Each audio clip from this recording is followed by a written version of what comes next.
What should the Great Western Railway's fleet look like by 2030? Some rules I will follow. No new build diesel trains to follow Diesel Noir's ban on new build diesel trains. Realistic electrification projects. Availability of trains. No Stadler units. Great Western Railways operates trains primarily in the Thames Valley, South West and South Wales. The Great Western Railways Class 150 Sprinters built by British Rail Engineering Limited in the late 1980s was to be withdrawn and replaced by cascades of other units from other train operating companies and within the Great Western Railway fleet. This would see the removal of all non-air conditioned trains from the Great Western Railway fleet, which would improve the customer's experience greatly in the summer months. Also, the 150s are quite drafty, so by withdrawing them, it would make the Great Western Railway fleet warmer in the winter.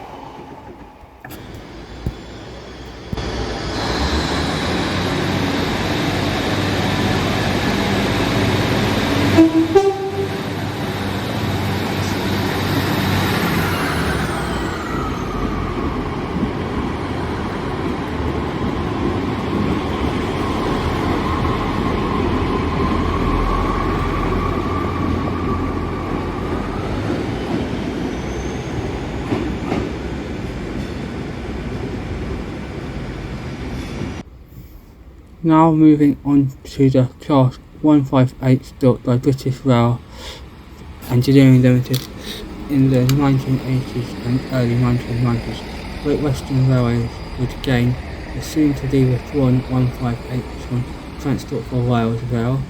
These 24 two-coach units would be converted into 16 three-coach units for the Cardiff Central to Portsmouth Harbour service. These would allow a network of turbos to be cascaded from the Cardiff Central to Portsmouth Harbour services to replace the 150 and something. This would allow for better services on the long distance services.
The next units would be the Class 165s and 166s built by British Rail Engineering Limited in the early 1990s. These would be replaced by 158s and some other units on their super long distance workings, which would allow them to be moved to focus on metro workings such as the Thames Valley and in the Bristol area under the Metro West scheme. On some really short routes, the 165 would be replaced by other units. This would allow an improved frequency on certain routes like the North Downs line, which would also get extended to Oxford.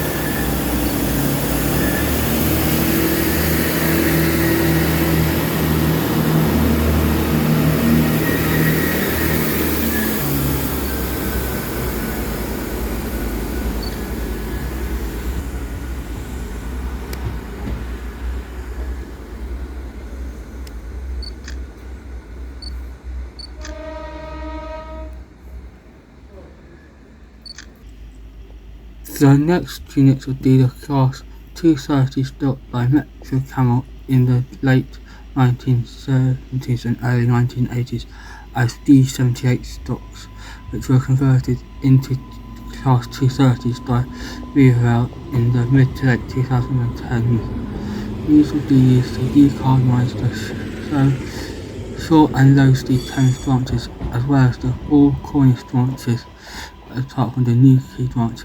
This is because of the length of the Newquay branch, which would put a massive pressure on the units if the charger stopped working, since the branch is around a 40-mile round trip from Par to Newquay, and the 230s on battery only have a range up to 62 miles, and with the stiff gradients it would not be worth the risk.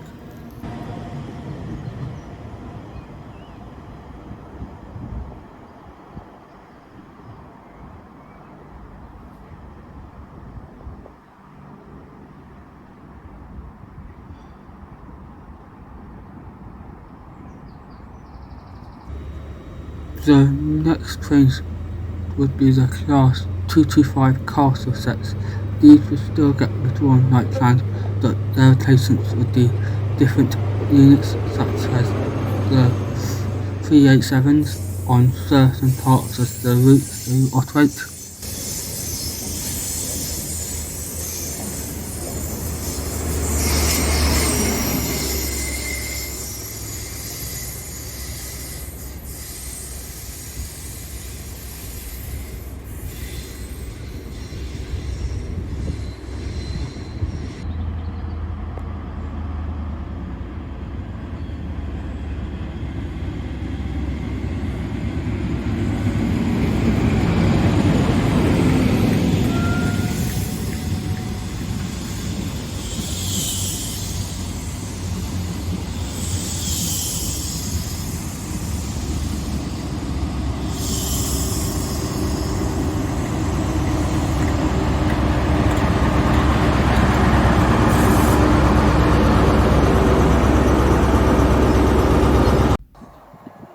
The Class 350-2s would be introduced to replace the 387s on electric commuter services, as well as 165s on newly electrified routes. This would allow the restoration of services like the London Paddington to Oxford Stotter, which got split in two with electrification, so reconnecting it into one service would be a major benefit. The 350-2s would allow more 12 coach services to long services to be created, as well as faster acceleration to make keeping time easier. Also, they would allow the 350-387s to become more dedicated long distance units with these as well. The 387s would see the end of IITs running to Cardiff and other services, with 387s running all services which run between London, Cardiff, Swansea, Bristol, Weston-super-Mare and Exeter via Swindon and North. Electrification would be done between Cardiff and Swansea, Chippenham/Bristol Parkway and Exeter St Thomas, Acton Main Line and Willesden Junction via the popular lines, Reading to Salisbury and Didcot Parkway to Coventry via Oxford.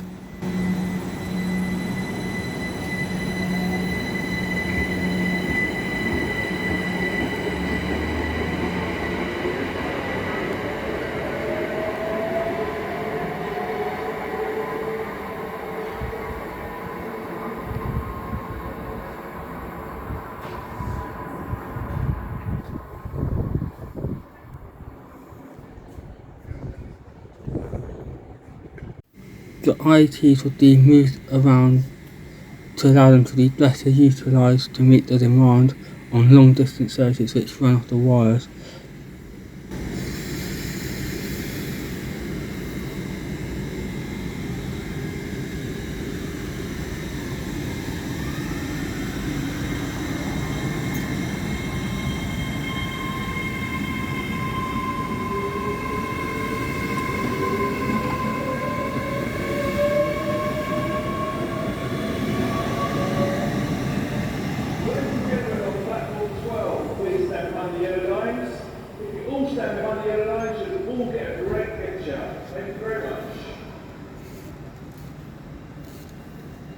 Railway service to London Paddington, Chippenham, Swindon,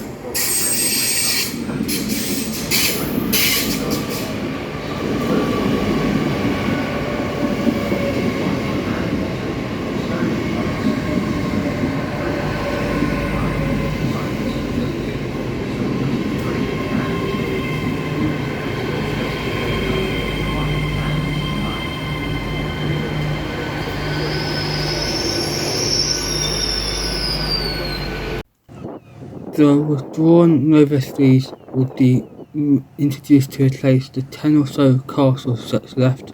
This would allow for the increased capacity over the HSTs in the summer months, as well as allowing for reopening of some old routes and some new long distance services. By allowing the units which would be needed to work these services to be cascaded there, these route items would be the routes between Exeter and Plymouth via Oakhampton, as an example.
Thank you for watching. Please like, comment, share and subscribe to Trainspotting from Berkshire.